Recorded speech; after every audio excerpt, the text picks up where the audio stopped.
question, the eternal question is, what is a raga? So the raga cannot be really answered in one particular line by saying that it is a combination of certain set of notes in a certain scale, but it is much more deeper than that, because that's like getting your parameters, and then what you need to do in that parameter is what the actual raga signifies. And another way to approach to answer that question, what is a rag, is to say what is not a rag. So if you go to think of it, rag is not just a set of notes. It's not just a collection of notes trying to be played together. It is not only just a scale, because today I'm playing Shri from D because my instrument demands that. There are other instruments, they play in different keys, different scales. Vocalists sing with different keys, but they're taking the same separation of the notes in that scale and playing that rag. So it's not just a scale, it is not just a section of different permutation and combination of notes put together. It is not only one composition or one way of playing at it, because we have the system of the Navarasas, that is the 9 different shades, emotions, the human emotion that goes into the theme, the raga. So it's very complex when you start getting deeper into it. It seems very simple and easy, like, okay, these are the set of notes. If you know these set of notes, I know this rag. Yes, you know A, B, C, D to Z, because you know how these are the alphabets. How do you make the sentence? How do you make the spelling? So it's the same way, that's the difficulty level that we try and enjoy actually in our lives, of playing different ragas and finding our interpretation into it. Rag Shri, a very serious evening melody in the North Indian raga classical system of music. The notes from the scale D, because my instrument Sitar is tuned to D, and from D the notes for this raga are D, E flat, F sharp, A flat, A, B flat, C sharp, D. In the Indian system, it doesn't go. There are certain rags which skip certain notes when you're ascending, and it adds some notes, or you skip certain notes when you're descending. So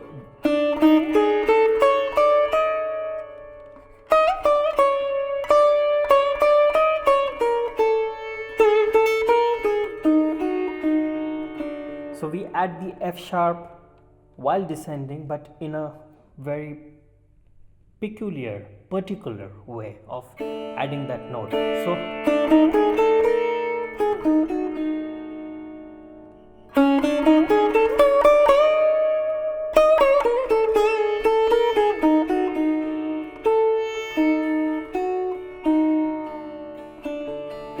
In the old school style of teaching ragas, they would teach certain catch phrases which were called pakkads, which were like phrases which would probably help you in exploring the raga. So the catch phrases, pakkads for a rag like Shri could be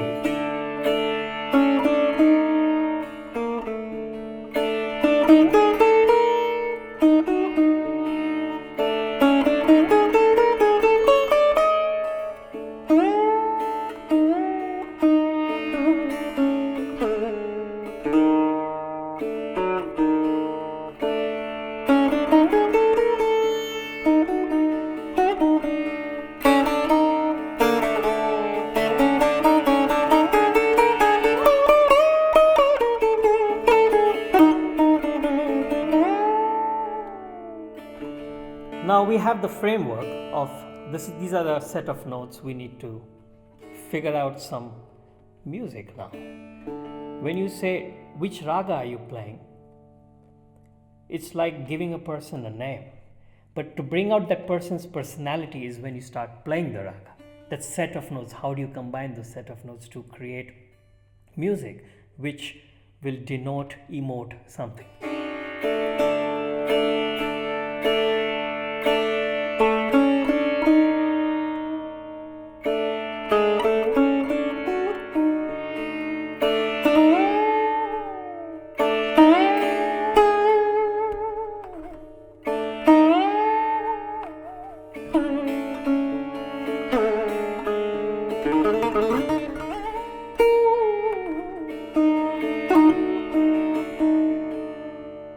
Now you must be wondering what is happening. What I'm trying to show you with this phrase, or rather notes that I'm playing in combinations, to emote this rag or emote any rag, to play this music, there are certain technicalities that are involved to playing and emoting. And in those technicalities are like tools which you acquire over years of training and practice. Once you acquire those tools of mean, that is the bends, the slides,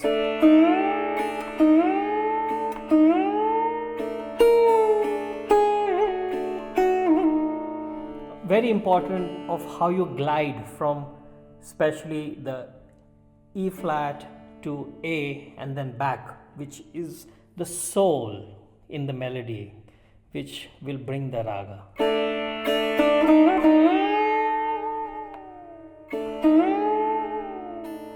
You can also do, but not really, it's not a wrong Shri, but it is not Shri. So how do you explain that? What is the raga? I'm playing the set of notes of, but no, because when I'm gliding, I'm taking all the harmonics of that scale.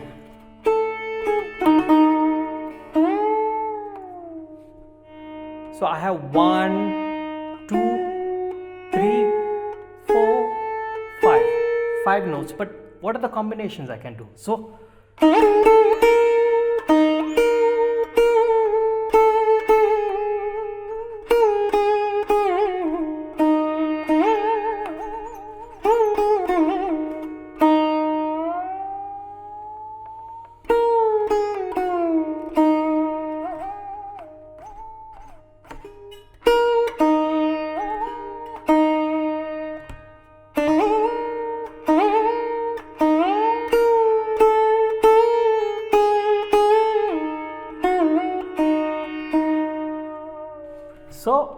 that's how you start exploring each phrase, each fret, and the kind of reach that you can have through each fret, the combinations of the notes available to you.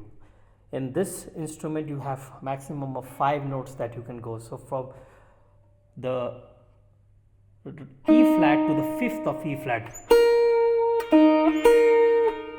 But I don't have the flexibility of going chromatic because I'm playing Rag Shri. So I need to do my improvisation with the tools that I have in those basic set of notes in a good musical context, or try to do a good musical context to that. This is the seed for the essence of improvisation of our music, where the melodic side of the improvisation, where you have different techniques to play different phrases, different notes in a permutation and combination of melodies. All the technique, whether it's meend or krintan or murkis or all combination of all these three, all these things put together are tools to actually create the music. Then comes the use of rhythm. Once the rhythm kicks in, the tabla usually, which is the accompanying instrument to a classical performance with the sitar, then you play these melodic combinations that you play in the improvisation of the rag and try and fit it in a cycle of rhythm. And that, for example, if I have to play a rhythmic cycle of to give you two compositions in jhaptal, which is a cycle of 10 beat, a 10 beat cycle which we call jhaptal, is the tal goes as dhin na ta ta dhin dhin na ta ta dhin na ta ta dhin dhin 2 3 4 5 6 7.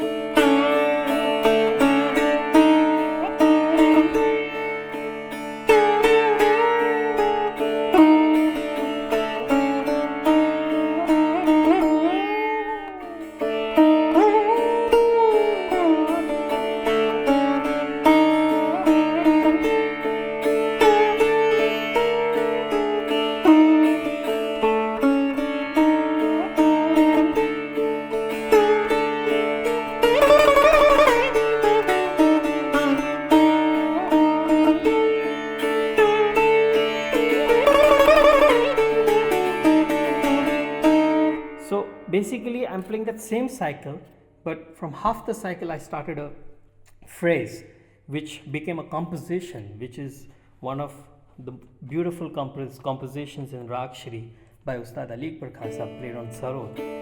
And so as you can see, it's a combination of both the right and the left hand coming into do a phrase which is in those set of notes, but the approach is slightly different from what I was playing before.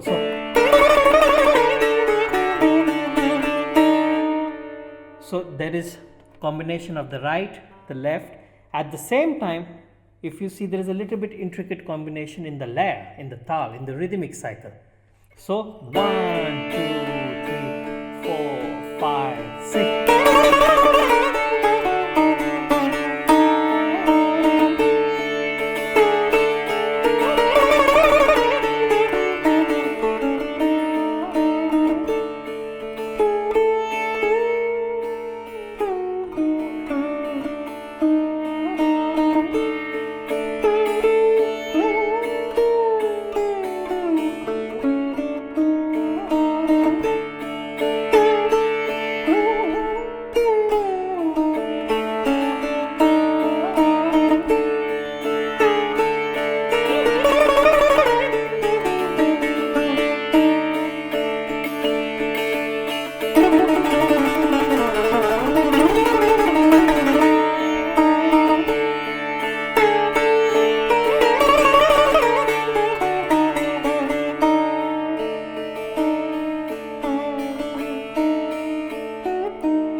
Apart from having all the tools, the melody, the rhythm,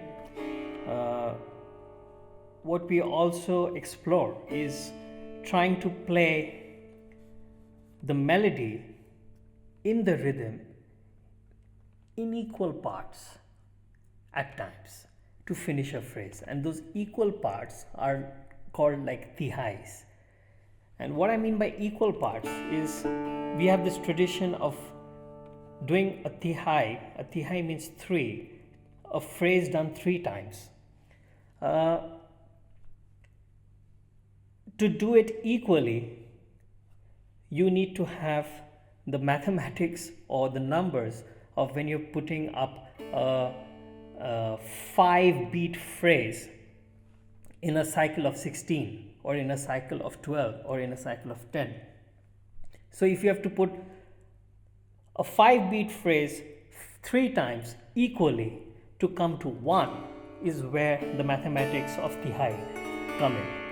And to start with, to simply the simple thing of how to approach the mathematics is if you start going into actually dividing it equally in 3 parts and going into numbers is not the way we learned how to do it.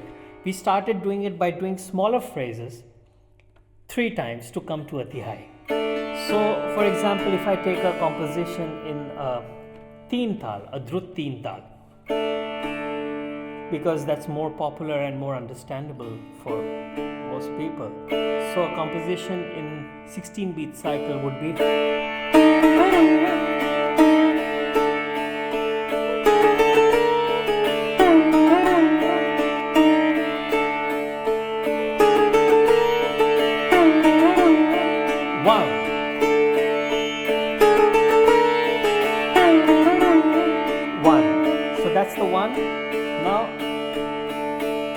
idea to do the tihai is to come to one, but do it in 3 equal parts.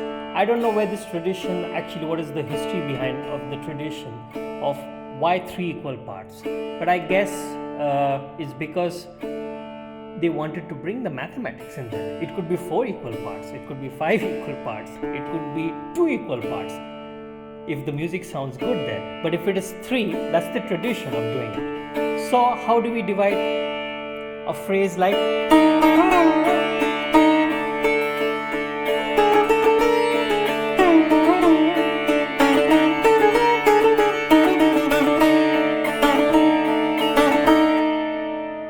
so I played so da then da then da. I divided it from da then da then da da da da da da da da da da. So I'm using the same phrase, but I'm using a certain mathematics of the gap in between to make 3 equal parts of it. This is the basic science of doing the tihai. Some of the great masters of the past who have been great playing this music system because they found a different way at times to play the same melody or the same set of notes without changing the theme, but found a different way, a different interpretation, a different feeling to it, or a newness to it. And that's where the difference between one musician playing the same rag is being played by different musicians, but it sounds different with everyone's approach because of the timing, because of the ethos. As long as the theme, the central theme of it is there, a central theme of the rag, the essence, the core of the rag, which is basically the melody, the phrase, the mood should not change.